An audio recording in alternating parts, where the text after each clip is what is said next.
Hi everyone, we're going to continue today with the study of our lesson, God's Day of Love. And we have the topic for today, Sabbath, Reformation. And our first question is, how did God seek to correct the attitude of his people towards the Sabbath? And what would happen if they continued to reject it?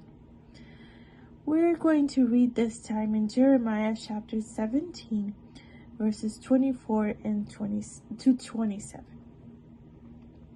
Jeremiah 17, 24 to 27.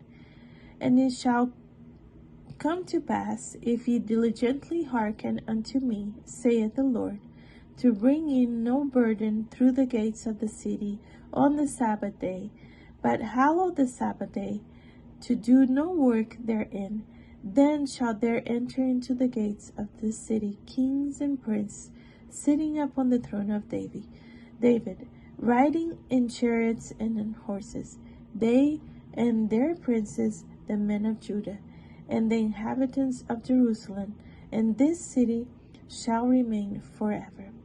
And they shall come from cities of Judah, and from the places about Jerusalem, and from the land of Benjamin, and from the plain, and from the mountains, and from the south, bringing burnt offering and sacrifice, and meat offering and incense, and bringing sacrifice of praise unto the house of the Lord.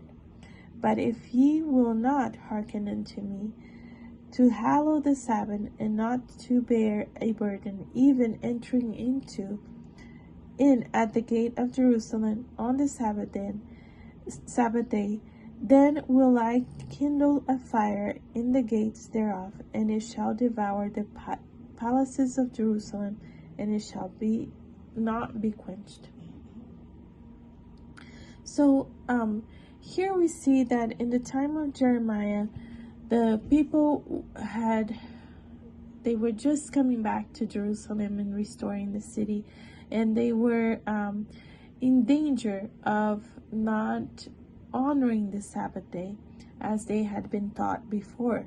They had forgotten some of the things that God requires of them. And so Jeremiah is called again to talk to the people and remind them that they are to keep the Sabbath holy and not let any burden or any business come into the gates of Jerusalem. And upon that obedience was the promise that God would keep the kingdom and would secure it for the kings and the princes. So it was a requirement of God for his people in the time of Israel, and if they continue to reject that requirement, then the Lord would not protect them but send destruction their way. Now, let's look at the second question for today. It is, how do the same actions create similar consequences today? So, how do the same actions create similar consequence? Let's read it in 1 Corinthians chapter 10, verse 5 and 6. And it says, "But with many of them God was not well pleased, for they were overthrown in the wilderness. Now these things were our example, that the intent we should not lust after evil things, as they also lusted." So the actions of rejecting what God requires of us and coming up with our own ideas of what God is asking of us will have the same consequence. Evil will come upon us. Now, has God changed?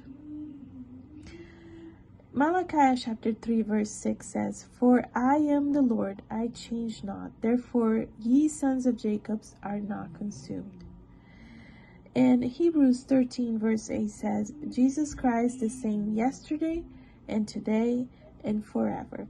So the Lord does not change. His requirements do not change. What he asks of us and how he deals with us has not changed. The same thing that he asked the people of Israel is also asked of us. There is no reason for us to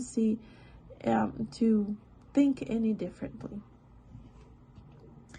And so may we keep these thoughts in mind of what is it that the Lord is asking us. And as we studied in the previous questions, if we compare the requirements of God, His commandments, with what we're doing, how are we measuring up?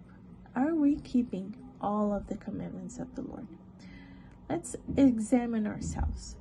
And I will see you again tomorrow as we continue with the next topic of this lesson. Have a blessed day. Bye.